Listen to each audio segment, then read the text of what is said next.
Halo sahabatku. Selamat datang kembali di channel Cerita Momo. Apa kabar kalian hari ini? Semoga selalu sehat dan dijauhkan dari orang-orang yang suka makan hati. Ya, pernah gak sih kalian ngerasain, udah berkorban mati-matian buat keluarga pasangan, malah dibalas air tuba? Dikatain numpang, dihina fisik, bahkan diusir dari rumah yang sebenarnya kalian yang bayar? Waduh, kalau ada yang ngalamin, sabar ya. Karena hari ini Momin punya cerita yang bakal mewakili perasaan kalian. Judul cerita kita kali ini adalah Tagihan Terakhir untuk Bu Salma. Ini cerita tentang kesabaran Gista yang dibalas dengan penghinaan. Tapi tenang, endingnya bakal bikin kalian puas dan bilang, rasain loh. Tapi sebelum kita masuk ke drama panasnya, Momin mau minta dukungan kalian dulu nih biar channel ini makin semangat upload cerita seru lainnya. Jangan lupa tekan tombol like dan subscribe sekarang juga ya. Terus, yuk kita absen dulu biar makin akrab. Coba tulis nama, asal kota, dan ketik kata, hadir, di kolom komentar di bawah. Momin pengen tahu nih, sahabat cerita Momo hari ini paling jauh dari kota mana aja? Oke, udah siap ngeliat karma instan buat mertua yang sombong? Pasang sabuk pengaman emosi kalian, dan mari kita mulai ceritanya. Suara ketikan jemari di atas papan ketik laptop menjadi satu-satunya irama yang terdengar di ruang tengah rumah itu. Jam dinding sudah menunjukkan pukul 1 dini hari, namun mata Gista masih terpaku pada layar yang menyala terang. Di sekelilingnya, tumpukan paket pesanan pelanggan siap kirim menggunung rapi. Inilah rutinitas Gista setiap malam, mengelola bisnis toko daring yang menjadi tulang punggung ekonomi keluarga kecilnya. Sementara itu, dengkuran halus terdengar dari kamar sebelah, tempat suaminya, Syarif, terlelap pulas tanpa beban. Pagi menyapa dengan terik matahari yang langsung menyengat. Gista baru saja selesai menyiapkan sarapan dan membereskan sisa pekerjaan semalam ketika suara riuh terdengar dari arah pintu depan. Itu suara Bu Salma, mertuanya, yang baru saja pulang dari arisan komplek. Wajah wanita parubaya itu tampak berseri-seri, tangannya menenteng sebuah tas tangan bermerek dengan warna merah menyala yang sangat mencolok. Aduh, Jeng Arum, ini loh tas yang ibu bilang kemarin. Kulit asli, impor langsung. Seru Bu Salma dengan suara yang sengaja dikeraskan, memastikan tetangga sebelah rumah bisa mendengarnya. Anak lanang ibu, si Syarif itu loh, memang paling tahu cara nyenengin orang tua. Katanya, Bu, beli aja yang paling mahal, biar ibu kelihatan berkelas. Gista yang sedang menyapu teras, hanya bisa menghela napas panjang. Hatinya mencelos mendengar kebohongan itu. Syarif? Membelikan tas seharga 5 juta rupiah? Gista ingin tertawa miris. Uang belanja bulanan saja sering kurang, boro-boro membelikan barang mewah. Itu semua dibeli menggunakan kartu kredit tambahan milik Gista yang dipegang oleh Syarif, dan tagihannya? Tentu saja Gista yang harus melunasinya akhir bulan nanti. Bu Salma melirik Gista sekilas dengan tatapan merendahkan, lalu kembali asyik berbincang dengan tetangga. Ya begitulah kalau punya anak laki-laki yang sukses dan berbakti. Nggak sia-sia ibu didik dari kecil. Gista memilih masuk ke dalam rumah, menelan rasa perih di dadanya. Ia tidak gila hormat, ia tidak butuh pujian. Tapi setidaknya, ia ingin dihargai. Bukan dianggap sebagai mesin ATM berjalan yang tidak terlihat. Siang harinya, Syarif pulang kerja lebih awal. Pria itu melempar tas kerjanya ke sofa, dan langsung berteriak memanggil istrinya. Gista, bikinin es teh manis dong, panas banget di luar. Gista yang sedang merekap penjualan bulanan segera bangkit. Ia membawakan segelas es teh manis untuk suaminya. Mas, tagihan listrik bulan ini naik lagi ya? AC di kamar ibu nyala terus 24 jam walau ibu lagi keluar. Ucap Gista pelan, mencoba membuka diskusi keuangan. Syarif menyeruput es tehnya dengan kasar lalu mendengus. Ya ampun, Gis. Sama orang tua kok hitung-hitungan banget sih? Biarin aja lah ibu mau pakai AC kek. Mau pakai kulkas kek. Itu rumah dia juga. Lagian rezeki aku kan lancar buat bayar itu semua. Gista terdiam. Rezeki lancar? Gaji Syarif sebagai staf administrasi biasa bahkan habis untuk cicilan motor sport yang ia inginkan dan rokoknya sendiri. Sisanya, menguap entah kemana. Selama 3 tahun pernikahan ini, tabungan Gista lah yang menambal semua kebocoran kapal rumah tangga mereka. Malam harinya di meja makan, suasana terasa lebih mencekam dari biasanya. Bu Salma memandangi piring lauk di depannya dengan tatapan tidak selera. Hanya ada sayur sop, tempe goreng, dan sambal. "Syarif," panggil Bu Salma dengan nada manja yang dibuat-buat. "Ibu tuh tadi lihat di Instagram, ada restoran seafood baru buka di jalan depan. Teman-teman arisan ibu sudah pada nyoba. Kapan kamu ajak ibu ke sana? Bosen makan beginian terus." Kering kerontang. Syarif melirik Gista, memberikan kode mata agar istrinya yang menjawab. Gista menunduk, pura-pura sibuk menyendok nasi. "Nanti ya, Bu. Kalau Syarif gajian," jawab Syarif asal. "Halah, nunggu gajian kelamaan. Istrimu ini loh, kan jualannya laku keras. Masa buat nyenengin mertua sekali aja nggak bisa?" Tembak Bu Salma langsung ke arah Gista. Gista meletakkan sendoknya perlahan. "Bu, keuntungan bulan ini harus diputar lagi buat modal stok barang lebaran nanti. Lagi pula, kita baru saja bayar tagihan kartu kredit untuk tas baru ibu." Wajah Bu Salma memerah, bukan karena malu, tapi karena marah. Ia membanting sendoknya ke piring hingga menimbulkan bunyi, terang, yang nyaring. "Oh, jadi kamu ungkit-ungkit? Baru beliin tas satu aja sudah sombong. Kamu pikir anak saya nggak mampu? Asal kamu tahu ya, Gista. Tugas istri itu melayani suami dan keluarganya. Uangmu itu ya uang suami juga." Syarif hanya diam, menunduk memandangi nasinya, tidak berani membela istrinya barang satu kalimat pun. "Dan satu lagi," lanjut Bu Salma, kini matanya menatap tajam ke perut rata Gista. "Jangan cuma pinter cari duit tapi lupa kodrat. Tuh lihat si Nuri tetangga sebelah, baru nikah setahun sudah gendong bayi. Lah kamu, sudah 3 tahun, perut masih kosong melompong. Ruangan di rumah ini rasanya sepi, nggak ada tangisan bayi. Apa gunanya banyak duit kalau perempuan nggak bisa kasih keturunan? Mandul kok dipelihara." Kata-kata itu bagaikan petir yang menyambar tepat di jantung Gista. Tenggorokannya tercekat, matanya memanas. Ia menatap Syarif, berharap suaminya mengatakan sesuatu. "Itu bukan salah Gista, Bu," atau "Sabar Bu, kami sedang berusaha." Tapi tidak. Syarif justru memalingkan wajah dan pura-pura sibuk mengunyah tempe goreng, membiarkan ibunya menghujamkan belati kata-kata itu semakin dalam. Gista mengepalkan tangannya di bawah meja. Kukunya menancap di telapak tangan, menahan rasa sakit yang tak berdarah. Ia sadar, kesabarannya sedang diuji ke titik nadir. Rumah ini, orang-orang ini, semakin hari semakin menggerogoti kewarasannya. Namun malam itu, Gista masih memilih diam. Ia hanya belum tahu bahwa diamnya malam ini adalah awal dari badai besar yang akan segera ia datangkan untuk mereka. Hari-hari berlalu dengan ketegangan yang kian menebal di udara rumah itu. Setelah kejadian makan malam yang menyakitkan itu, Gista berusaha menenggelamkan dirinya dalam pekerjaan. Ia berpikir bahwa dengan menyibukkan diri, ia bisa melupakan rasa sakit hatinya. Namun, sore itu, tubuh Gista benar-benar menuntut istirahat. Kepalanya berdenyut nyeri karena kurang tidur, dan badannya terasa remuk redam setelah seharian mengurus pengiriman barang yang membludak. Rumah sedang sepi. Bu Salma sedang tidur siang di kamarnya yang sejuk ber-AC, sementara Syarif baru saja pulang dan langsung masuk ke kamar mandi untuk membersihkan diri. Gista memutuskan untuk duduk sejenak di sofa ruang tengah. Sofa empuk berwarna abu-abu itu adalah salah satu barang pertama yang ia beli dengan uang tabungannya sendiri saat mereka pindah ke rumah ini. Gista menyalakan televisi layar datar 50 inci yang terpampang gagah di dinding, barang mewah lain yang juga dibeli dari hasil keringatnya. Ia memilih saluran hiburan ringan, berharap tawa dari acara komedi bisa sedikit mengendurkan saraf-sarafnya yang tegang. Gista menyandarkan punggungnya, memejamkan mata sejenak sambil mendengarkan suara televisi. Untuk pertama kalinya dalam minggu ini, ia merasa sedikit rileks. Ia merasa berhak menikmati fasilitas di rumahnya sendiri barang sejenak. Namun, ketenangan itu tidak bertahan lama. Suara langkah kaki yang dihentakkan dengan keras terdengar mendekat. Gista membuka matanya dan melihat Bu Salma keluar dari kamar dengan wajah masam.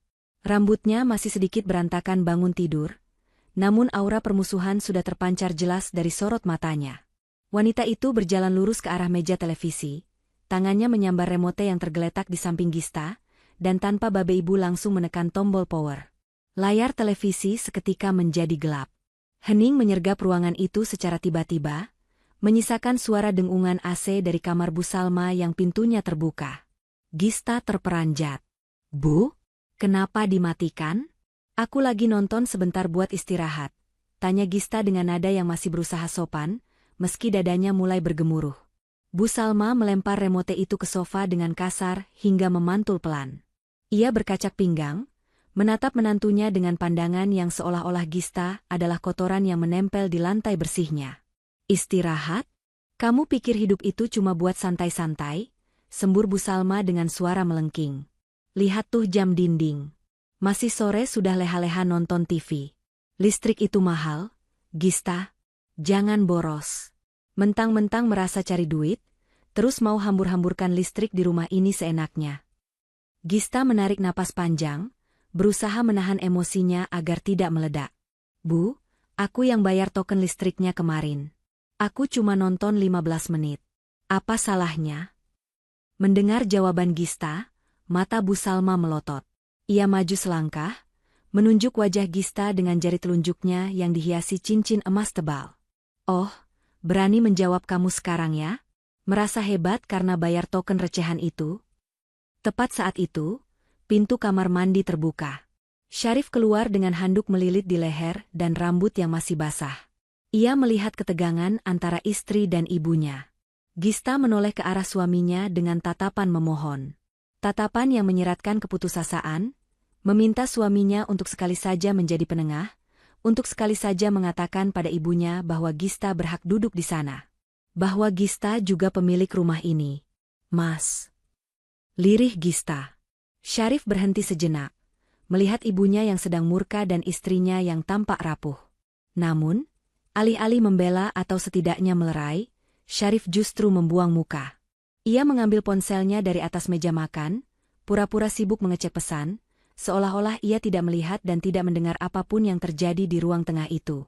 Melihat respons anaknya yang pasif, Bu Salma merasa di atas angin.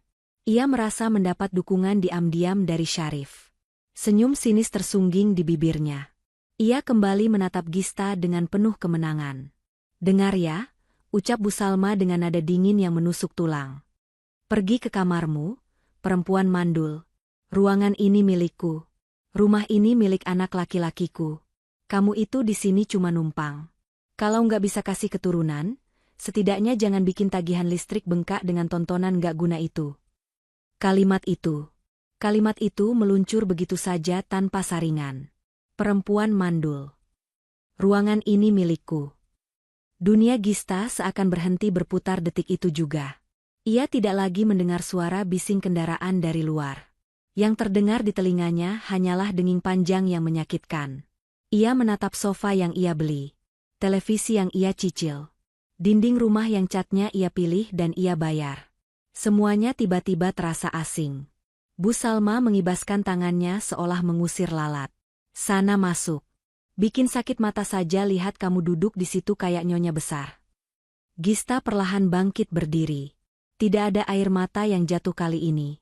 Rasa sedih yang biasanya muncul kini berganti menjadi sesuatu yang dingin dan keras di dalam dadanya. Ia menatap Syarif sekali lagi. Suaminya itu kini sudah duduk di kursi makan, membelakangi mereka, asyik menggulir layar ponselnya seolah Gista tidak eksis. Sikap Syarif yang memalingkan wajah itu jauh lebih menyakitkan daripada bentakan Bu Salma. Itu adalah pengkhianatan dalam bentuk yang paling sunyi. Gista sadar sepenuhnya sekarang. Ia bukan lagi istri di rumah ini. Ia bukan menantu. Ia hanyalah orang asing yang dimanfaatkan dompetnya. Tanpa mengucapkan sepatah kata pun, Gista membalikkan badan. Langkah kakinya terasa berat namun pasti menuju kamarnya. Bukan untuk menangis di bawah bantal seperti yang biasa ia lakukan dulu. Tidak. Kali ini berbeda. Saat tangan Gista menyentuh gagang pintu kamarnya, ia mendengar Bu Salma mendengus di belakangnya, bergumam kepada Syarif, "Gitu dong, harus tegas sama istri. Biar nggak ngelunjak." Gista menutup pintu kamar dengan pelan. Suara, klik, kunci pintu terdengar nyaring di keheningan kamar. Ia bersandar di balik pintu, menatap sekeliling ruangan yang selama 3 tahun ini menjadi saksi bisu pengorbanannya. Tatapannya jatuh pada koper hitam di atas lemari pakaian. Koper yang sudah lama berdebu karena tidak pernah dipakai liburan. Sebuah keputusan besar telah diambil. Bukan dengan teriakan, bukan dengan pertengkaran, tapi dengan keheningan yang mematikan. Besok, rumah ini akan mendapatkan kejutan yang sesungguhnya. Di balik pintu kamar yang terkunci rapat, Gista berdiri mematung. Hening. Tidak ada isak tangis yang pecah, tidak ada air mata yang tumpah membasahi pipi. Rasa sakit yang tadi menghunjam jantungnya perlahan bermetamorfosis menjadi sebuah ketenangan yang dingin dan menakutkan. Kalimat, "Ruangan ini milikku," yang diucapkan Bu Salma masih terngiang. Namun kini kalimat itu bukan lagi sebuah hinaan, melainkan sebuah sinyal kebebasan. Gista bergerak cepat. Ia menarik kursi kayu ke dekat lemari, memanjatnya sedikit untuk menjangkau koper hitam berukuran sedang yang tersimpan di bagian paling atas. Debu tipis menyelimuti koper itu, simbol dari liburan dan perjalanan yang selalu tertunda, karena uangnya selalu dialihkan untuk memenuhi gengsi mertua. Gista menurunkan koper itu, membersihkannya dengan sekali usap, lalu membukanya lebar-lebar di atas kasur. Ia tidak memasukkan banyak pakaian. Hanya beberapa setel baju kerja, pakaian santai secukupnya, dan perlengkapan mandi. Ia tidak mengambil gaun-gaun pesta yang pernah dibelikan Syarif, yang sebenarnya dibeli pakai uang Gista juga, karena ia tidak ingin membawa kenangan apapun yang melekat pada kepalsuan rumah ini. Gista beralih ke meja kerjanya di sudut kamar. Ia memasukkan laptop, pengisi daya, dan hard disk eksternal. Benda-benda inilah nyawanya, sumber penghasilan yang selama ini menghidupi 3 mulut di rumah ini. Tanpa benda-benda ini, Gista hanyalah wanita biasa, tapi dengan benda-benda ini, ia adalah wanita mandiri yang tak terhentikan. Lalu, ia membuka laci paling bawah lemari, tempat ia menyimpan sebuah map plastik tebal berwarna biru. Gista memeriksa isinya dengan teliti. Buku nikah, ijazah, sertifikat deposito atas nama pribadinya, dan beberapa dokumen perjanjian perbankan. Ia memastikan tidak ada satu lembar pun kertas penting yang tertinggal. Terakhir, ia membuka kotak perhiasan kecil. Cincin kawin di jari manisnya ia lepas perlahan. Menatapnya sekilas dengan tatapan kosong, lalu meletakkannya di atas meja rias. Sebagai gantinya, ia mengenakan cincin emas putih bermata berlian, warisan almarhumah ibunya, yang jauh lebih berharga. Setelah semua siap, Gista merogoh ponsel dari saku celananya. Ia menekan sebuah nama di daftar kontak, Rina Lawyer. Hanya butuh 2 kali nada sambung sebelum suara di seberang sana menjawab. "Halo, Gis? Tumben telepon malam-malam." "Ada apa?" Suara Rina terdengar cemas. Gista menarik napas dalam, memantapkan suaranya agar tidak terdengar bergetar. "Rin, maaf ganggu. Aku butuh bantuan kamu. Aktifkan rencana B sekarang." Hening sejenak di ujung telepon. Rina, sahabat sekaligus konsultan hukum dan keuangannya, tahu betul apa arti kode itu. Mereka pernah membicarakannya setahun lalu saat Gista mulai merasa diperlakukan tidak adil. Namun saat itu Gista masih memilih bertahan demi cinta. "Kamu yakin, Gis? Rencana B berarti pemutusan total." "Total cut off?" tanya Rina memastikan. "Sangat yakin, Rin. Cabut semua fasilitas. Blokir kartu tambahan yang dipegang Syarif, bekukan rekening bersama, dan siapkan surat pencabutan penjaminan utang ke bank besok pagi-pagi sekali. Aku ingin semua akses keuangan mereka mati total dalam 24 jam. "Oke, dimengerti. Aku proses malam ini juga lewat sistem perbankan prioritas. Besok pagi surat fisiknya akan dikirim kurir. Kamu di mana sekarang?" "Aku keluar malam ini. Aku akan menginap di apartemen studio lamaku." "Makasih ya, Rin." "Hati-hati, Gis. You deserve better." Tutup Rina. Gista mematikan sambungan telepon. Ia menutup resleting koper dengan gerakan tegas. Bunyi zip yang nyaring terdengar seperti suara penutup peti mati bagi pernikahannya. Gista menyeret koper itu keluar kamar. Roda koper bergemuruh pelan di lantai keramik. Saat ia melewati ruang tengah, Bu Salma dan Syarif masih ada di sana. Bu Salma sedang memijat kakinya sambil menonton televisi yang sudah dinyalakan kembali, sementara Syarif sedang merokok sambil main game di ponselnya. Mereka berdua menoleh kaget mendengar suara roda koper. Syarif yang pertama bereaksi. Ia menurunkan ponselnya, matanya membelalak melihat Gista yang rapi dengan koper di tangan. "Loh, Gis? Mau kemana bawa koper malam-malam gini?" tanyanya dengan nada bingung, seolah amnesia dengan kejadian 1 jam yang lalu. Gista tidak menjawab. Ia bahkan tidak menoleh. Ia terus berjalan menuju pintu utama dengan pandangan lurus ke depan. Bu Salma mendengus keras, merasa drama menantunya ini terlalu berlebihan. "Halah, Rif. Biarin aja. Paling dia cuma mau ngancem minggat ke rumah temannya. Biasa, perempuan kalau lagi sensitif suka cari perhatian," ucap Bu Salma dengan nada meremehkan. Gista membuka pintu depan. Angin malam langsung menerpa wajahnya. Melihat Gista benar-benar melangkah keluar tanpa pamit mencium tangan suaminya, emosi Bu Salma tersulut. Ia bangkit dari sofa dan berteriak ke arah punggung Gista yang semakin menjauh. "Heh, pergi sana kalau berani. Jangan kira kami bakal nyariin kamu. Dasar istri pembangkang. Diusir sedikit saja langsung kabur," teriak Bu Salma lantang, suaranya memecah keheningan malam komplek. "Jangan balik ke sini kalau tidak bawa cucu. Rumah ini nggak butuh perempuan mandul yang cuma bikin sempit ruangan." Langkah Gista sempat terhenti sejenak di ambang pagar. Syarif diam saja di posisinya, tidak beranjak mengejar, yakin bahwa istrinya hanya menggertak. Gista tidak membalas teriakan itu. Ia tidak berbalik untuk memaki. Ia hanya melanjutkan langkahnya menuju taksi online yang sudah menunggunya di depan gerbang. Sopir taksi dengan sigap memasukkan kopernya ke bagasi. Saat Gista masuk ke dalam mobil dan pintu tertutup, ia melihat dari kaca jendela.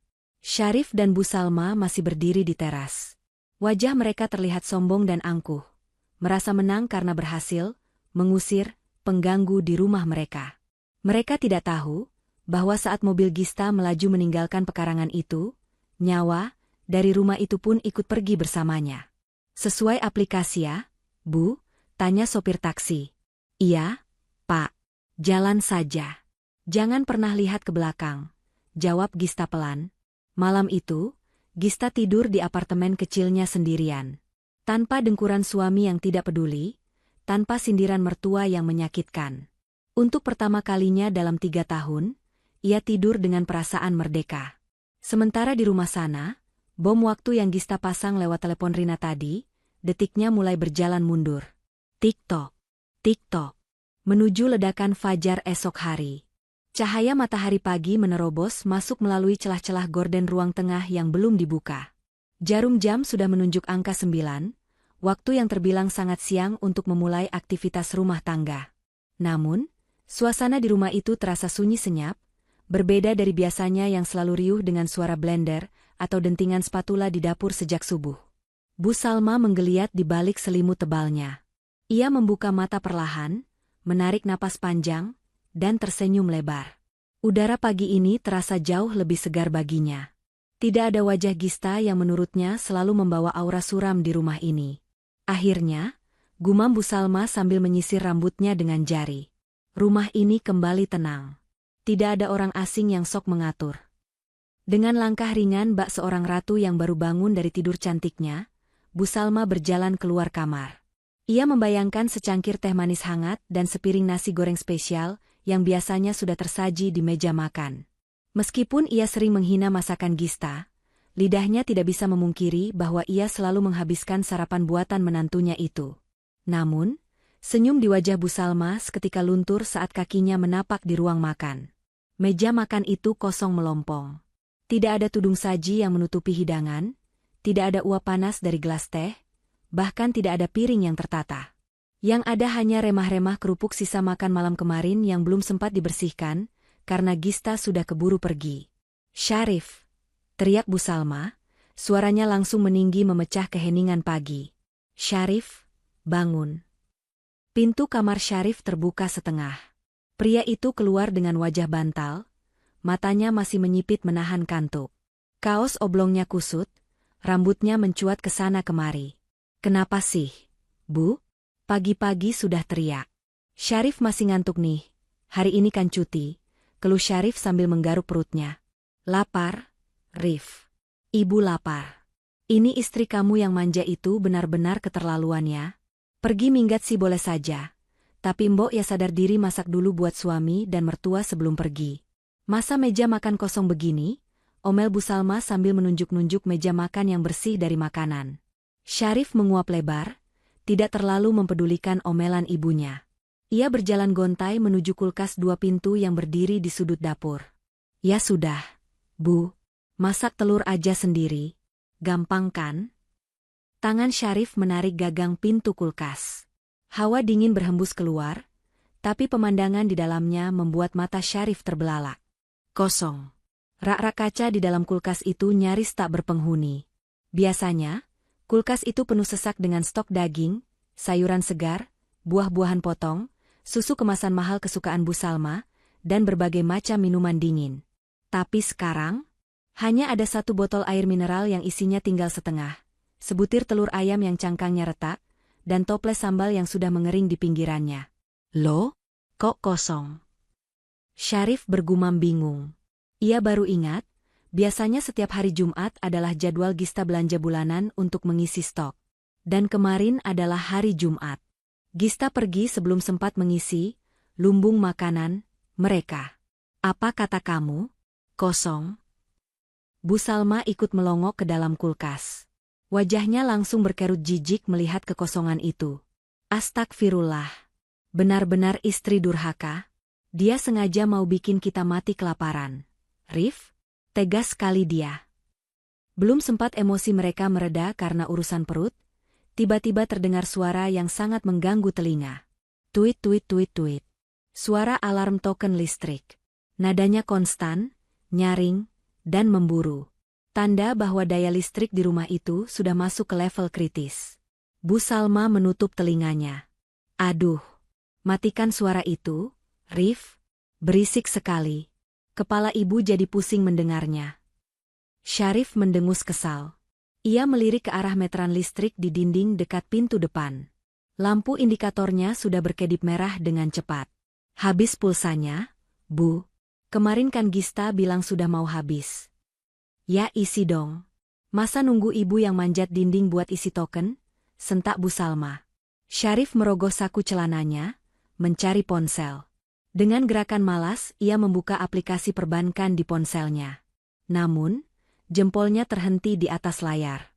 Ia ingat saldo di rekening pribadinya tinggal Rp200.000, sisa uang jajan bulan ini. Biasanya, ia tinggal minta transfer ke Gista atau Gista yang mengisinya secara otomatis dari jarak jauh. Ah, malas banget harus keluar uang sendiri, gerutu Syarif dalam hati. Ia memasukkan kembali ponselnya ke saku. Kenapa diam saja? Cepat isi, desak Bu Salma. Nanti sajalah, Bu. Paling sebentar lagi juga diisi sama Gista. Jawab Syarif enteng sambil berjalan menuju sofa dan merebahkan dirinya di sana. Dia kan bisa isi lewat HP dari mana saja. Gista itu orangnya nggak tegaan, Bu. Mana mungkin dia biarin ibu kepanasan tanpa AC. Paling sekarang dia lagi mantau CCTV rumah lewat HP-nya. Nunggu kita kesusahan, terus dia isi deh biar dianggap pahlawan. Bu Salma mengangguk setuju, merasa analisis anaknya masuk akal. Ia ikut duduk di sofa, mengabaikan suara tweet-tweet yang terus berbunyi setiap detik. Iya juga ya. Dia pasti cuma gertak sambal. Paling sekarang dia lagi nangis-nangis di kamar hotel murah. Nunggu kamu telepon minta dia pulang. Syarif nggak akan telepon, Bu. Biarin aja. Nanti kalau uangnya habis juga pulang sendiri, sujud di kaki ibu, sahut Syarif dengan nada angkuh. Betul itu. Jangan kasih hati. Biar dia tahu rasa gimana susahnya hidup tanpa suami. Tambah Bu Salma. Ya sudah. Pesan makanan lewat aplikasi saja. Rif. Ibu mau bubur ayam yang mahal itu, yang toppingnya banyak. Pakai akun kamu yang tersambung ke kartu kredit Gista itu loh. Syarif mengangguk. Ia kembali mengeluarkan ponselnya dan memesan 2 porsi bubur ayam spesial beserta sate-sateannya. Total harganya hampir Rp100.000. Harga yang tak masuk akal untuk sarapan bubur, tapi mereka tidak peduli. Toh, bukan uang mereka. Pesanan terkonfirmasi. Syarif tersenyum puas. Beres, Bu. Makanan datang, kita tinggal duduk manis. Gista boleh pergi, tapi fasilitas jalan terus. Mereka berdua tertawa kecil, menertawakan kepergian Gista yang mereka anggap sebagai lelucon belaka. Mereka menikmati pagi itu dengan keyakinan penuh bahwa dunia mereka baik-baik saja. Bahwa Gista hanyalah pelayan yang sedang cuti sebentar dan akan kembali merangkak meminta pengampunan. Di sela-sela tawa mereka, suara tuit-tuit meteran listrik masih terus berbunyi, seolah menjadi hitungan mundur menuju kehancuran yang tak mereka sadari sedang mendekat dengan cepat di balik pintu gerbang. Mereka tidak tahu bahwa ketenangan pagi ini adalah hadiah terakhir sebelum badai yang sesungguhnya menerjang.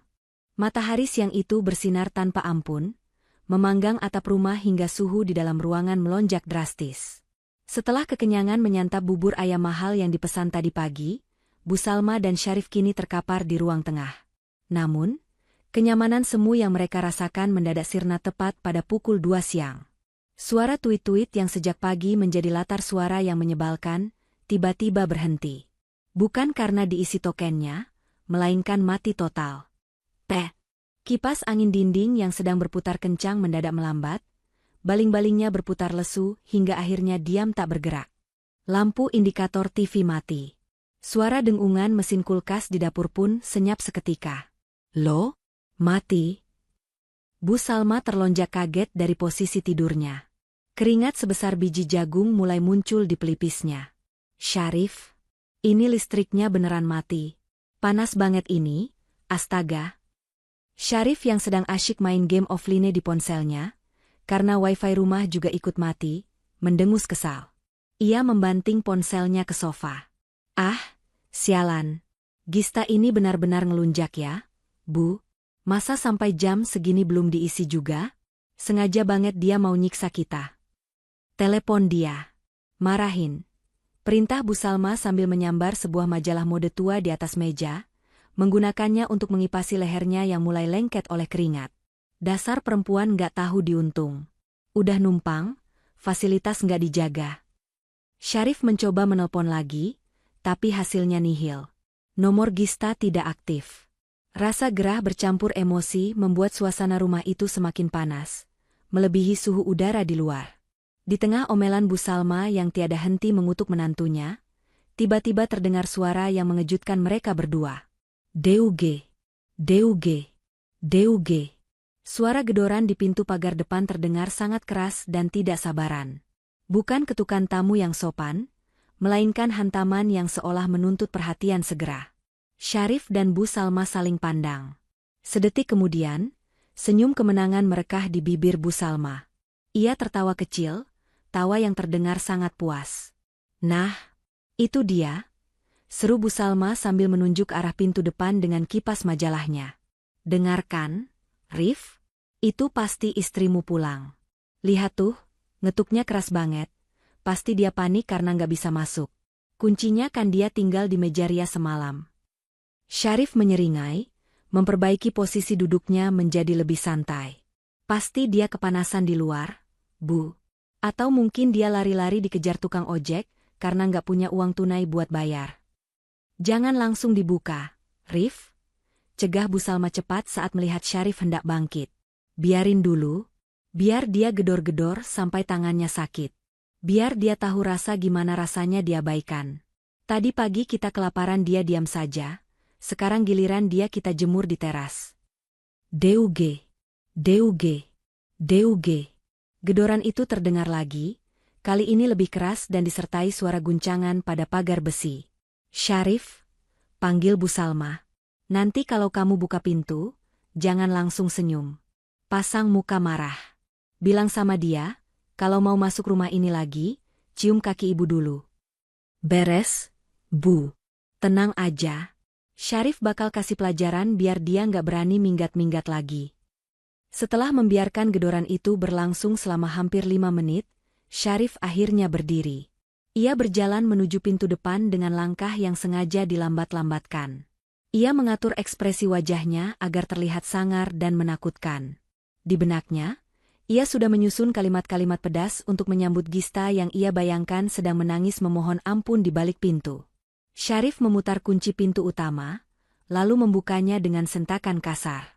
Heh, ngapain gedor-gedor kayak orang gila? Udah puas minggatnya? Sini masuk. Cium kaki I. Kalimat Syarif terputus di tenggorokan. Matanya membelalak lebar, mulutnya menganga tapi tak ada suara yang keluar. Sosok yang berdiri di hadapannya bukanlah Gista. Tidak ada wanita berbadan mungil dengan mata sembab yang ia harapkan. Di sana, berdiri 3 orang pria berbadan tegap. Pria yang berdiri paling depan mengenakan kemeja batik lengan panjang yang rapi, namun wajahnya kaku tanpa senyum sedikitpun. Di tangannya tergenggam sebuah map plastik tebal berwarna merah. Sementara 2 orang lainnya di belakangnya mengenakan pakaian safari hitam, dengan lengan berotot yang terlihat jelas siap meremukan apa saja. Aura intimidasi langsung menyergap Syarif. Nyalinya yang tadi setinggi langit mendadak ciut menjadi sebutir debu. Siapa ya?" tanya Syarif gagap. Kakinya refleks mundur selangkah. Pria berkemeja batik itu menatap Syarif dari ujung rambut sampai ujung kaki dengan tatapan menyelidik. Ia tidak menjawab pertanyaan Syarif, melainkan balik bertanya dengan suara bariton yang berat dan tegas. "Benar ini kediaman Bapak Syarif dan Ibu Salma?" Iya, benar. Saya Syarif," jawabnya ragu. Bu Salma yang merasa penasaran karena tidak mendengar suara tangisan Gista, berteriak dari dalam rumah. "Rif, siapa itu? Suruh Gista masuk, jangan manja dia." Pria batik itu tersenyum tipis, senyum yang sama sekali tidak menyiratkan keramahan. Ia melangkah maju memasuki teras tanpa dipersilakan, diikuti oleh 2 pengawal di belakangnya. "Maaf, Pak, kami bukan Bu Gista," ucap pria itu sambil membuka map merah yang dibawanya. "Perkenalkan, nama saya Reno. Saya dari tim penagihan aset dan eksekusi jaminan bank." Syarif menelan ludah dengan susah payah. Kata penagihan dan eksekusi terdengar sangat asing dan mengerikan di telinganya. Ada urusan apa ya, Pak? Salah alamat mungkin?" elak Syarif, mencoba menyangkal firasat buruk yang mulai merayapi punggungnya. Pak Reno menggeleng pelan. "Tidak mungkin salah alamat, Pak. Kami datang untuk mencari penjamin utama aset di alamat ini, yaitu Ibu Gista. Tapi karena beliau tidak bisa dihubungi dan berdasarkan data terbaru, beliau sudah mencabut kuasa penjaminan, maka urusan ini sekarang jatuh ke tangan Anda dan Ibu Salma."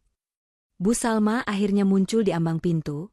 Wajahnya yang tadi sombong kini berubah pucat pasi melihat 3 pria asing bertubuh besar memenuhi teras rumahnya yang sempit. "Ada apa ini? Siapa kalian?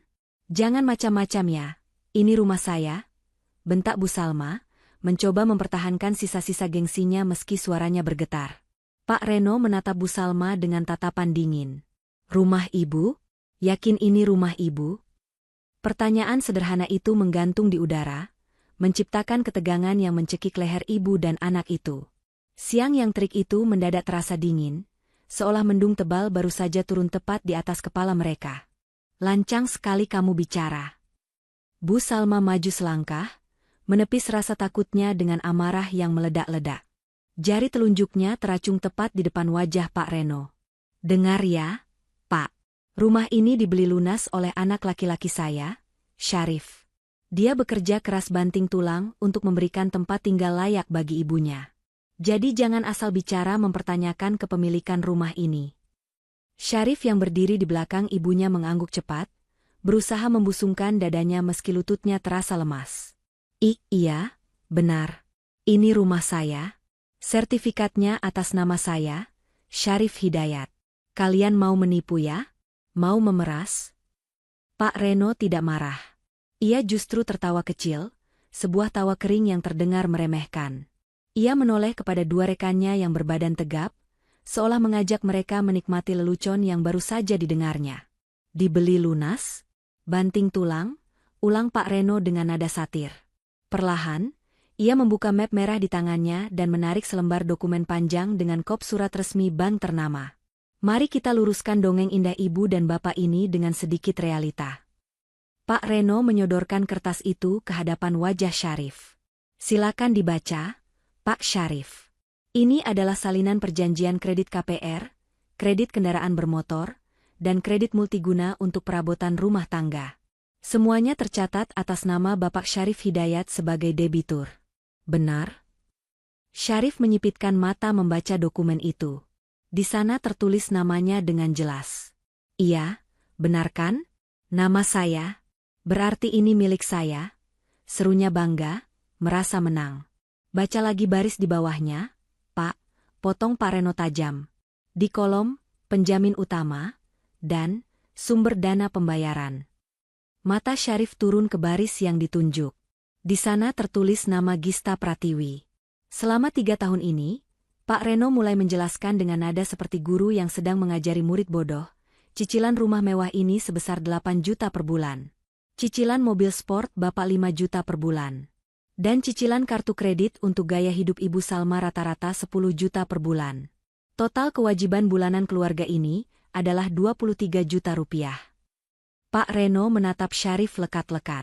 Boleh saya tahu, Pak Syarif, gaji Bapak sebagai staf administrasi berapa? 4 juta? 5 juta? Wajah Syarif seketika memerah padam. Keringat dingin mulai mengucur deras di punggungnya. Ia tidak bisa menjawab. Mulutnya terkunci rapat. Matematikanya sederhana. Bu Salma, lanjut Pak Reno, kini beralih menatap wanita tua itu. Anak ibu tidak pernah membeli rumah ini. Anak ibu hanya meminjamkan namanya. Yang membayar setiap sen, setiap batu bata, setiap hembusan udara dingin AC yang ibu nikmati selama ini, adalah Ibu Gista. Istri yang ibu sebut, menumpang, itu sebenarnya adalah pondasi yang menahan atap rumah ini agar tidak rubuh menimpa kepala kalian. Bu Salma terhuyung ke belakang, tangannya merabat tembok mencari pegangan. Enggak mungkin. Kamu pasti bohong. Gista itu cuma jualan online recehan. Mana mungkin dia punya uang sebanyak itu? Syarif yang kasih uang ke dia. Data perbankan tidak pernah berbohong. Bu, sahut Pak Reno dingin. Rekening Ibu Gista lah yang terdebet otomatis setiap tanggal 1. Tidak pernah telat sehari pun. Sampai hari ini. Pak Reno menutup map merahnya dengan bunyi plak yang keras. Pagi ini, pukul 8 WIB, kantor kami menerima surat notaris dari Ibu Gista. Beliau secara resmi mengundurkan diri sebagai penjamin utang Bapak Syarif dan mencabut akses auto debit dari rekening pribadinya. Beliau menyatakan tidak lagi bertanggung jawab atas 1 rupiah pun hutang yang ada di alamat ini. Keheningan yang mencekam menyelimuti teras rumah itu. Syarif merasa kakinya tidak lagi menapak di bumi. Dunia fantasinya, di mana ia adalah kepala keluarga yang sukses dan kaya raya, hancur berkeping-keping dalam hitungan detik.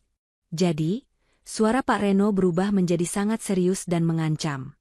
Karena penjamin utama sudah mundur, maka status kredit ini jatuh tempo sekarang juga. Bank tidak percaya pada kapasitas bayar Pak Syarif yang maaf, pas-pasan. Kami meminta pelunasan sisa hutang total sebesar 850 juta rupiah, atau penyitaan aset akan dilakukan. 800 juta? Gumam Syarif dengan suara parau. Benar. Dan karena Ibu Salma tadi berteriak lantang, ruangan ini milikku. Maka silakan Ibu buktikan kepemilikan itu dengan membayar tagihannya. Kalau tidak bisa bayar, maka ruangan ini, detik ini juga, kembali menjadi milik bank. Bu Salma menatap nanar ke arah rumah di belakangnya. Rumah yang selalu ia banggakan di depan teman-teman arisannya. Rumah tempat ia mengusir Gista dengan sombongnya. Ternyata, tanpa Gista, rumah ini hanyalah tumpukan hutang. Tunggu, Pak, beri kami waktu. Syarif mencoba bernegosiasi, suaranya gemetar hebat. Saya akan hubungi istri saya. Gista pasti cuma salah paham. Dia pasti mau bayar lagi. Jangan disita dulu. Pak Reno menggeleng tegas. Ibu Gista sudah memblokir akses negosiasi dari pihak kami untuk membantu kalian. Instruksinya jelas, tagih ke pemakai, atau angkut barangnya. Pak Reno melirik jam tangannya yang mewah. Kalian punya waktu 1 jam untuk mengosongkan barang-barang pribadi. Setelah itu, tim eksekusi barang bergerak akan masuk mengambil apa yang menjadi jaminan. TV, kulkas, sofa, dan mobil di garasi. Semuanya. Nggak bisa gitu dong. Bu Salma menjerit histeris. Itu barang-barang saya. Saya yang pilih warnanya. Saya yang pakai setiap hari. Ibu yang pakai, tapi Gista yang bayar. Potong Pak Reno telak. Dan karena Gista sudah berhenti bayar, maka barang itu bukan milik ibu lagi. Pak Reno memberi isyarat pada 2 anak buahnya. Mereka maju mendekat ke pintu, bersiap-siap. 1 jam, Pak Syarif, Bu Salma. Waktu berjalan dari sekarang.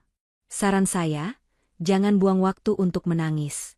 Mulailah mengepak baju, karena malam ini kalian tidak akan tidur di sini lagi. Syarif jatuh terduduk di lantai teras. Kakinya benar-benar lumpuh. Ia menatap ibunya, berharap ada keajaiban. Tapi Bu Salma sendiri sudah pucat pasi seperti mayat hidup. Mulutnya komat-kamit menyebut nama Gista, bukan dengan doa, tapi dengan kutukan yang bercampur penyesalan mendalam. Di kejauhan, awan hitam mulai berkumpul, seolah alam semesta pun setuju bahwa hari penghakiman bagi keluarga ini telah tiba. 1 jam. 60 menit. Waktu yang biasanya terasa lama saat menunggu antrean, kini terasa secepat kedipan mata bagi Syarif dan Bu Salma. Panik bukan lagi kata yang tepat untuk menggambarkan suasana di ruang tengah itu, ini adalah kekacauan total. Bu Salma mondar-mandir di ruang tamu seperti setrika panas, tangannya meremas-remas ujung daster batiknya.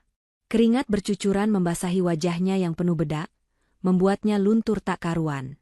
Syarif, cepat lakukan sesuatu. Jangan cuma bengong, jerit Bu Salma histeris. Suaranya melengking tinggi, membuat 2 orang berbadan tegap yang menjaga pintu depan menoleh dengan tatapan datar. Telepon istrimu itu. Bilang ibu sakit. Bilang ibu mau mati. Biar dia merasa bersalah dan cepat transfer uang. Pokoknya ibu nggak mau tahu, orang-orang seram ini harus pergi sebelum tetangga lihat. Syarif yang duduk gemetar di sofa, tangannya sibuk menekan layar ponsel dengan frustrasi. Jempolnya menekan ikon kontak bernama, istriku, untuk yang ke-10 kalinya dalam 5 menit terakhir. Nggak bisa, Bu, nggak nyambung, teriak Syarif putus asa. Ia menempelkan ponsel ke telinganya, berharap mendengar suara lembut Gista. Tapi yang terdengar hanyalah suara operator yang dingin dan tanpa emosi, nomor yang Anda tuju sedang sibuk. Cobalah beberapa saat lagi.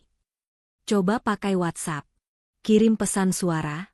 Nangis kalau perlu, desak Bu Salma sambil mengguncang bahu anaknya kasar. Syarif membuka aplikasi pesan instan itu. Namun, harapannya seketika hancur lebur.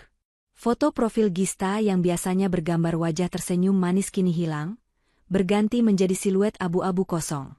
Status online-nya tidak terlihat. Centang 1. Abu-abu. Diblokir, Bu.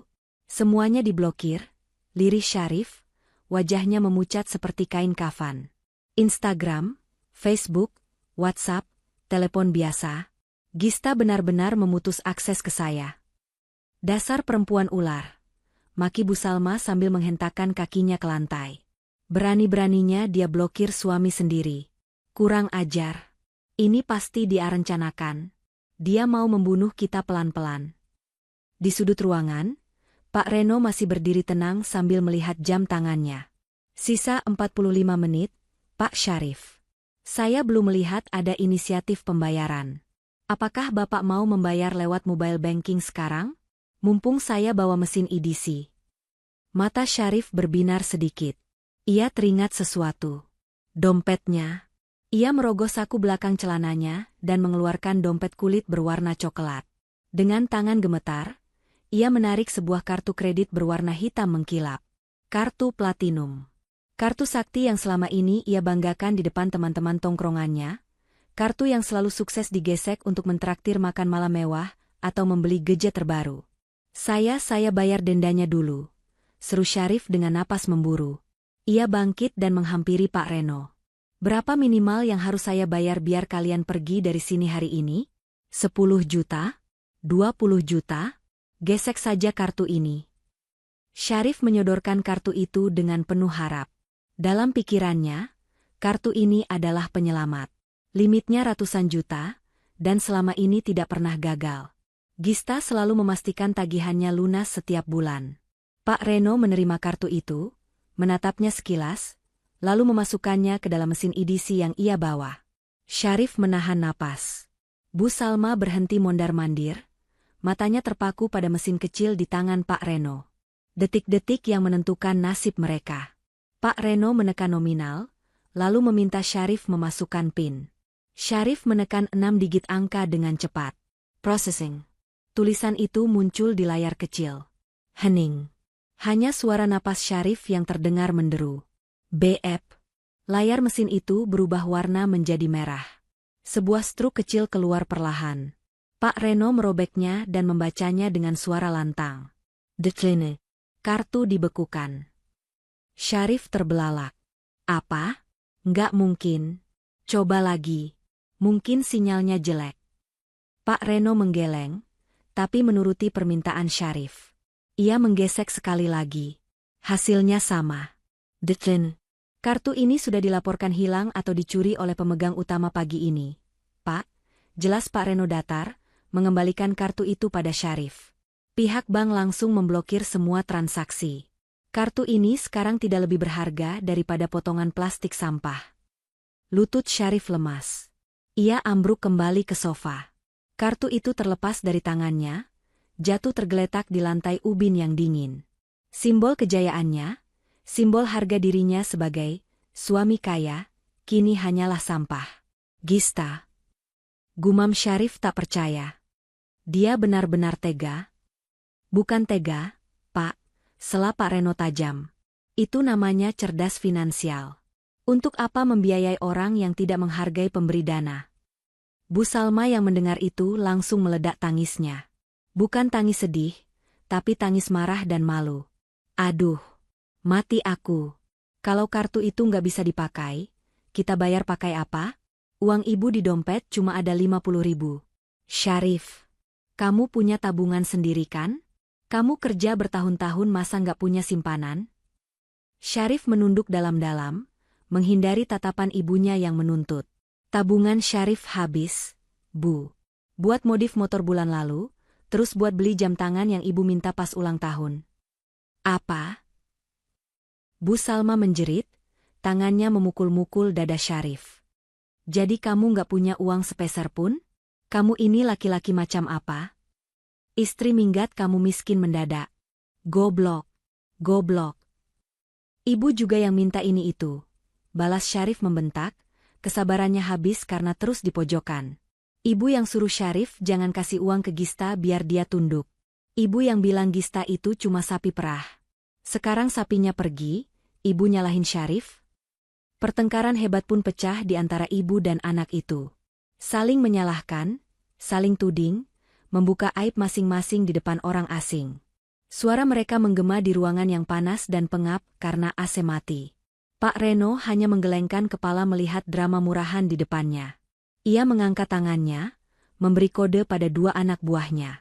Waktu habis untuk drama, ucap Pak Reno tegas, suaranya memotong teriakan Bu Salma. Karena tidak ada pembayaran dan kartu ditolak, kita masuk ke prosedur penyitaan. Salah satu pria berbadan besar itu mengeluarkan gulungan stiker merah besar bertuliskan disita dalam pengawasan bank. Ia berjalan menuju televisi besar 50 inci yang ada di dinding.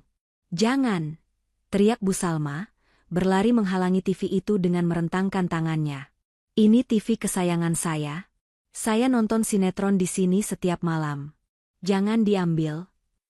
Pria besar itu tidak peduli. Dengan satu gerakan tangan yang kuat namun tidak kasar, ia menggeser tubuh ringkih Bu Salma ke samping. Sret! Stiker merah besar ditempel menyilang di layar TV.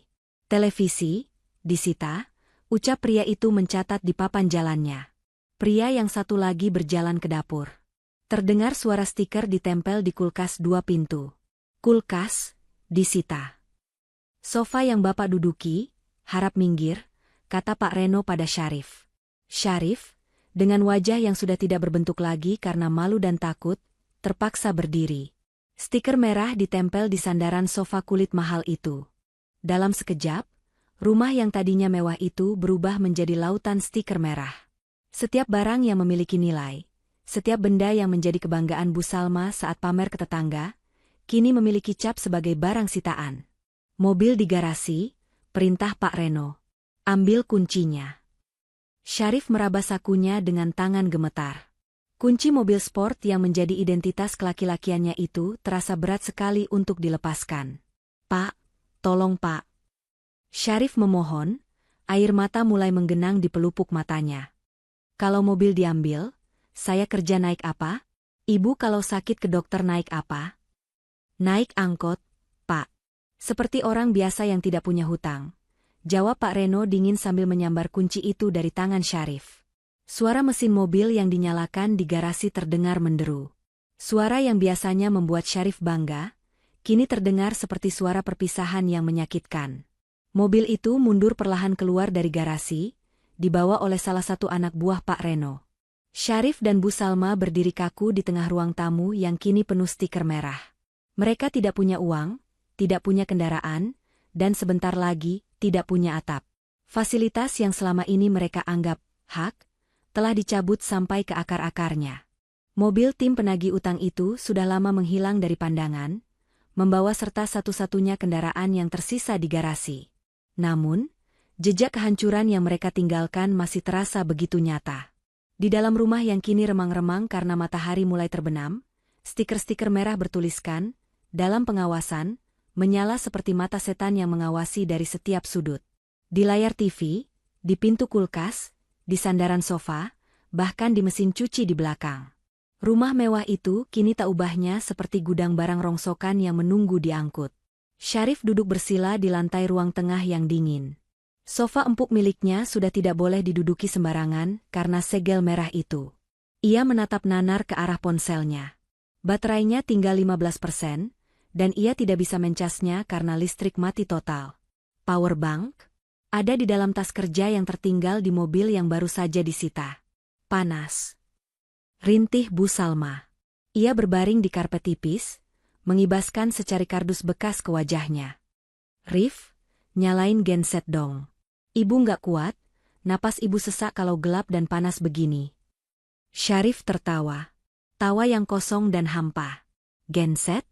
Ibu lupa? Genset itu dijual 2 bulan lalu buat nambahin beli tas ibu yang warna merah itu.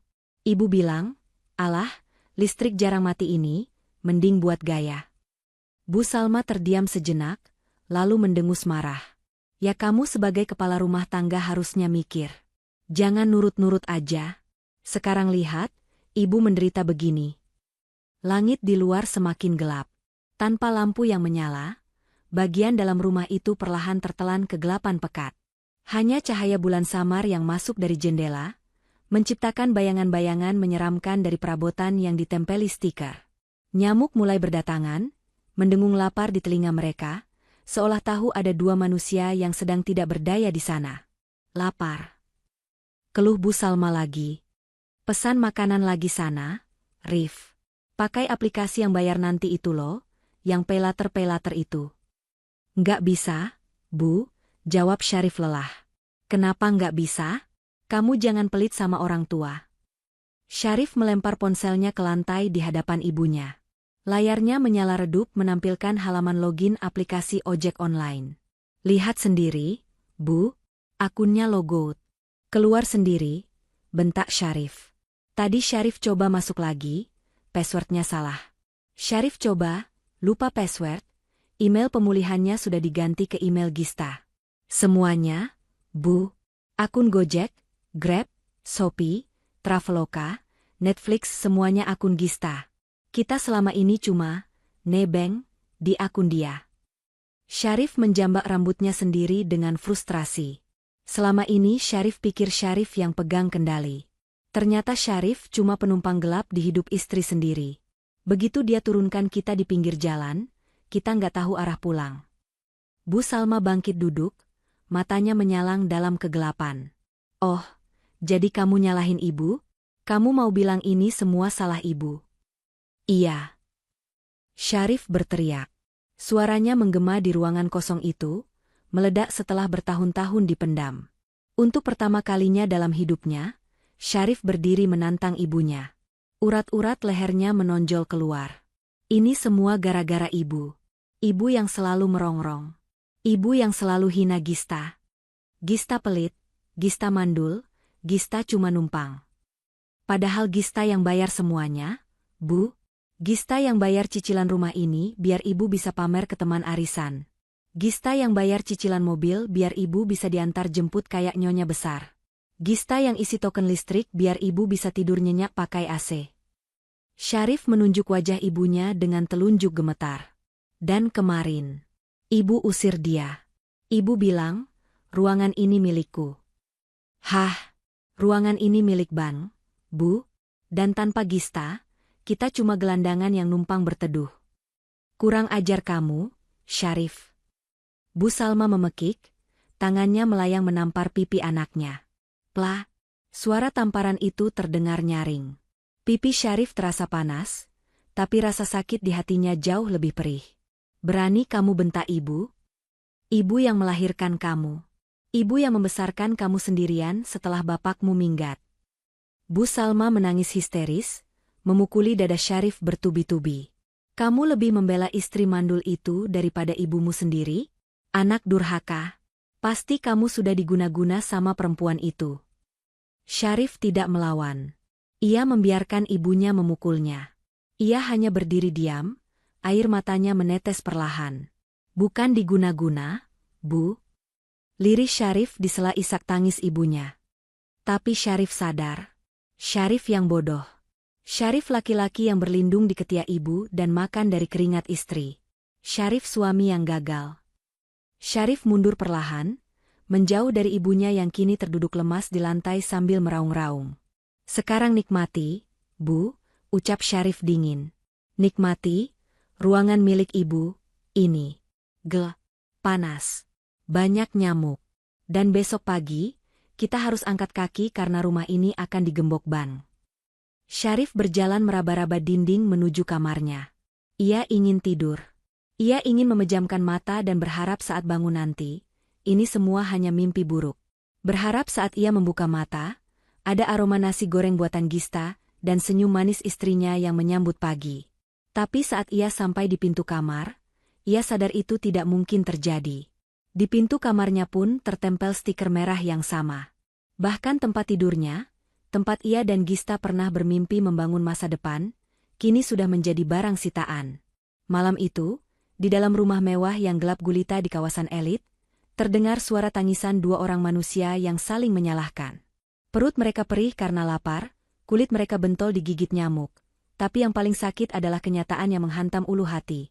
Langit di atas kepala mereka benar-benar telah runtuh, dan tidak ada lagi tangan lembut Gista yang akan menahannya. Syarif meringkuk di lantai kamar tanpa alas, memeluk lututnya. Di kegelapan itu, ia membisikkan satu nama dengan penuh penyesalan yang terlambat. Gista, maafin Mas. Namun, tidak ada jawaban. Hanya suara jangkrik dari taman belakang yang seolah menertawakan nasib mereka. Di luar sana, dunia terus berputar. Orang-orang makan enak, tidur nyenyak. Sementara Syarif dan Bu Salma terjebak dalam neraka yang mereka ciptakan sendiri. Pagi itu, Syarif melangkah keluar dari rumah dengan penampilan yang jauh dari kata layak. Kemeja kerjanya kusut masai karena dipakai tidur semalaman di lantai, wajahnya berminyak, dan aroma tubuhnya mulai apek karena tidak mandi.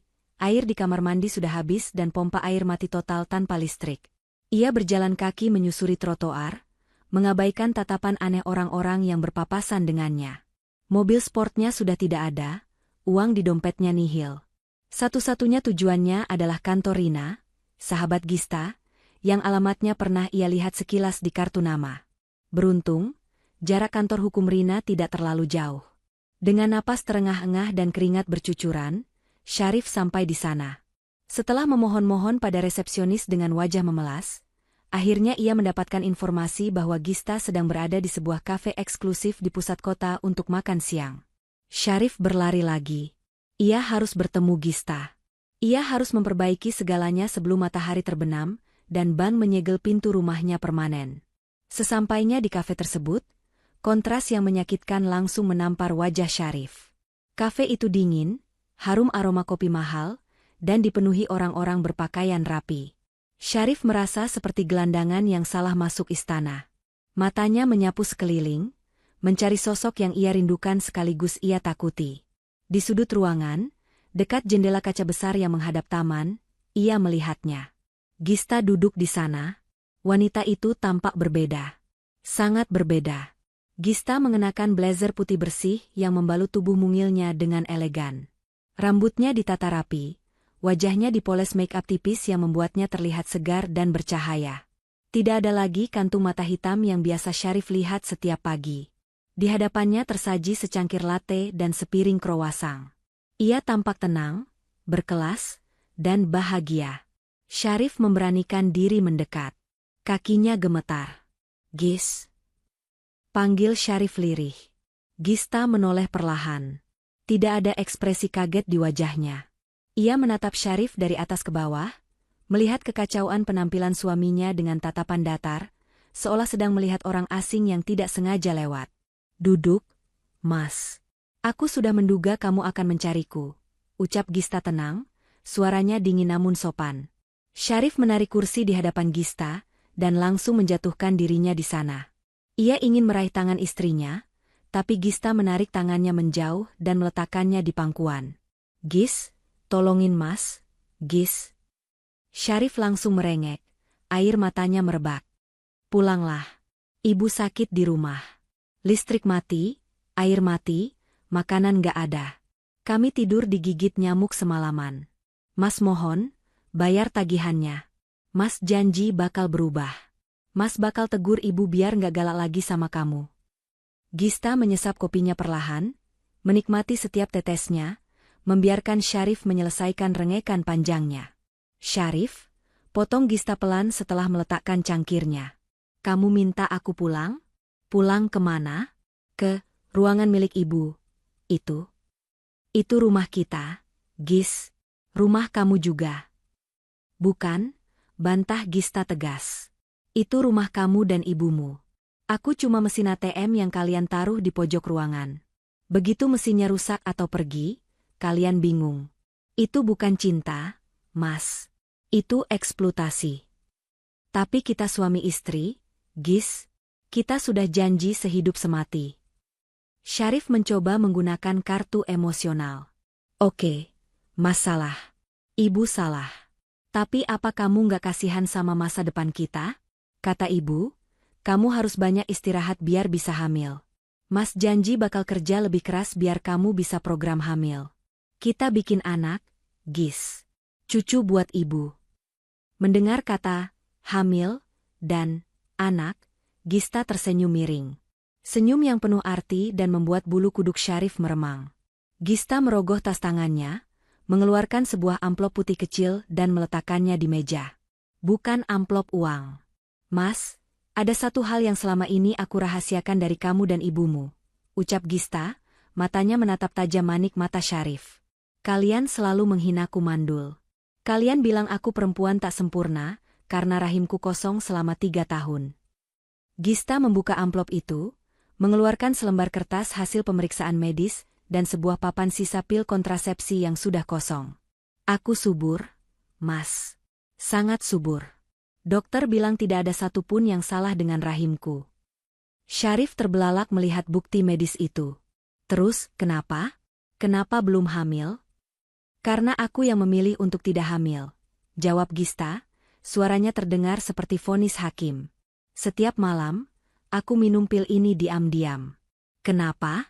Karena aku sadar, Mas, aku tidak mau menghadirkan seorang anak ke dalam neraka yang kalian sebut rumah tangga. Gista mencondongkan tubuhnya ke depan, menatap Syarif dengan intensitas yang mematikan.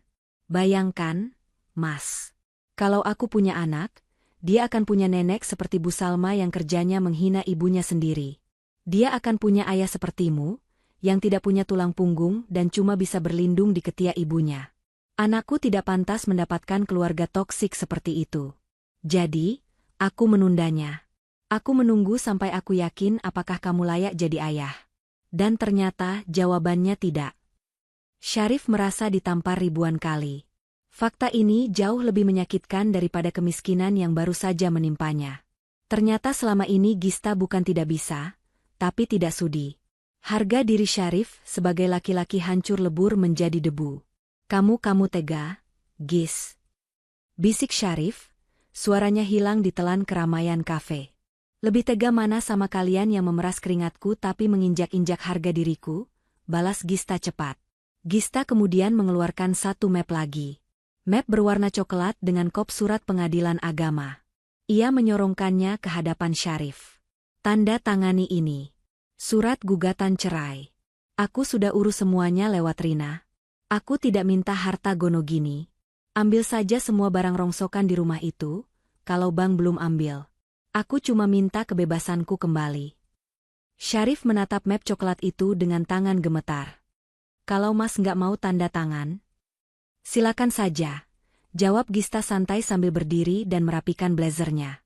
Prosesnya akan lebih lama di pengadilan, dan selama proses itu berjalan, kamu dan ibumu tetap harus mencari tempat tinggal sendiri, karena Bang akan menyegel rumah itu sore ini.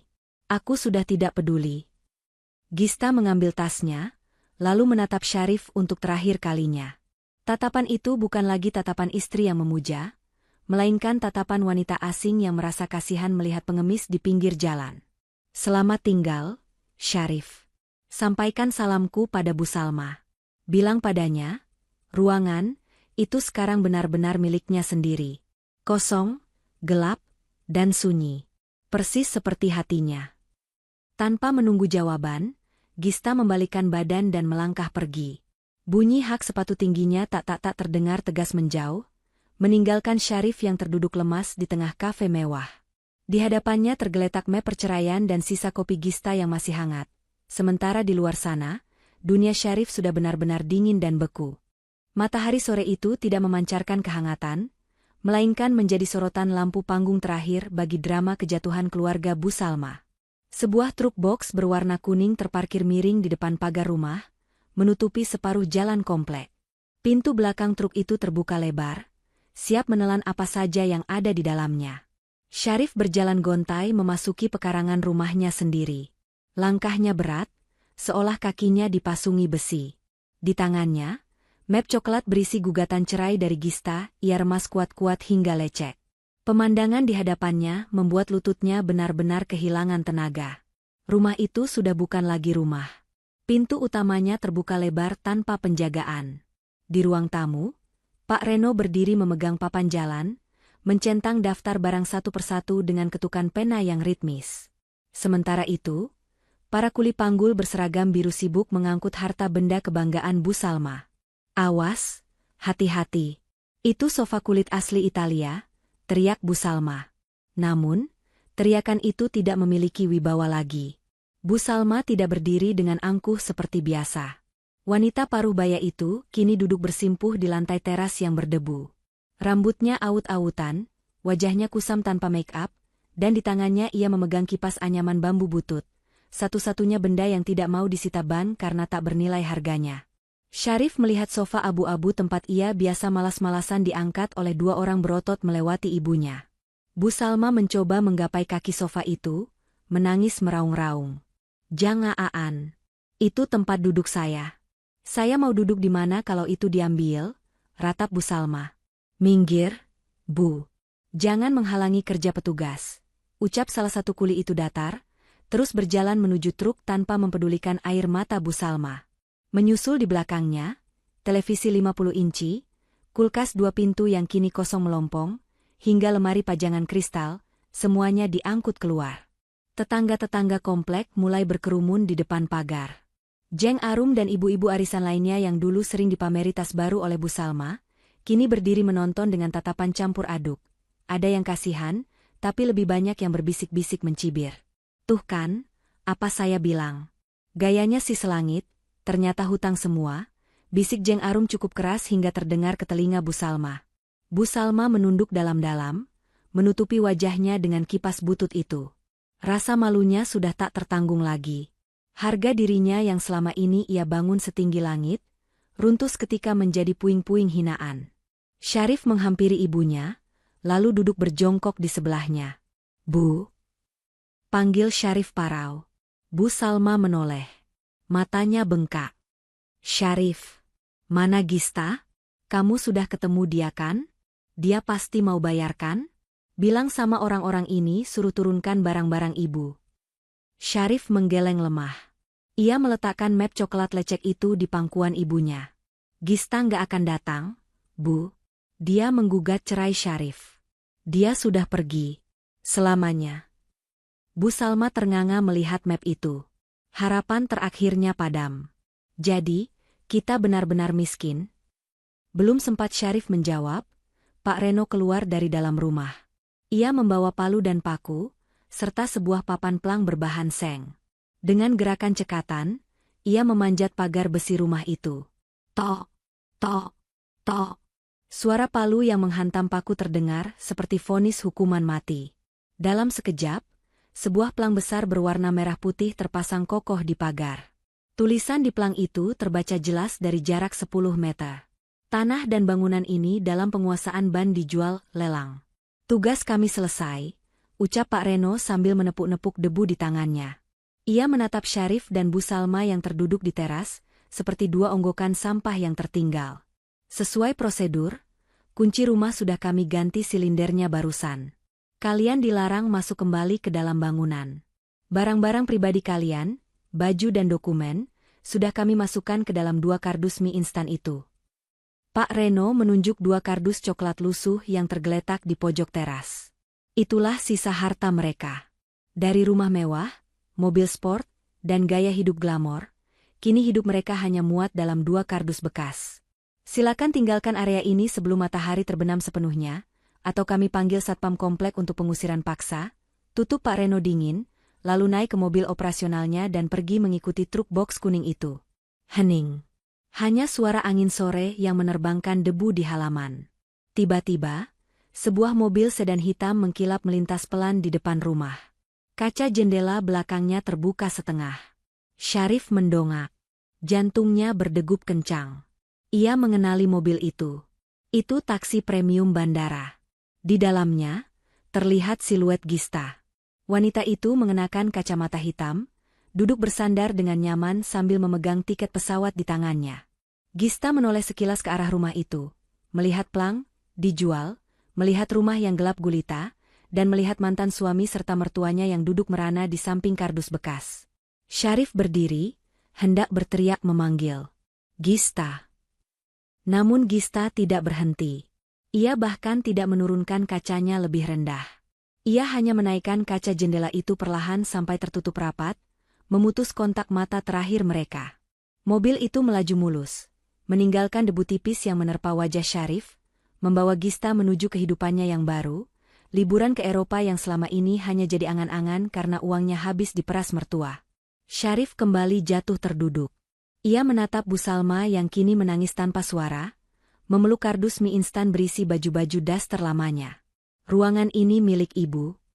Gumam Syarif mengulang kalimat ibunya tempo hari dengan nada getir. Sekarang, ibu benar. Ruangan kosong dan gelap ini, kenangannya jadi milik ibu selamanya. Malam pun turun membungkus komplek elit itu. Di trotoar depan rumah mewah yang kini tergembok rapat, 2 sosok manusia berjalan tertatih-tatih menyeret kardus, diiringi tatapan tetangga dan perut yang keroncongan, memulai babak baru kehidupan mereka sebagai orang asing yang tak punya apa-apa. Pesan moral cerita ini. Jangan menggigit tangan yang memberimu makan, hargailah pasangan atau orang yang telah berkorban membiayai hidupmu. Keserakahan dan rasa tidak bersyukur hanya akan membawa pada kehancuran. Gaya hidup bukan segalanya. Jangan memaksakan gaya hidup mewah demi gengsi dan pujian orang lain, apalagi jika itu dibangun di atas penderitaan pasangan sendiri. Kesabaran ada batasnya, diamnya seseorang yang sabar bukan berarti kelemahan. Ketika orang yang tulus sudah lelah dan memilih pergi, tidak ada penyesalan yang mampu membawanya kembali.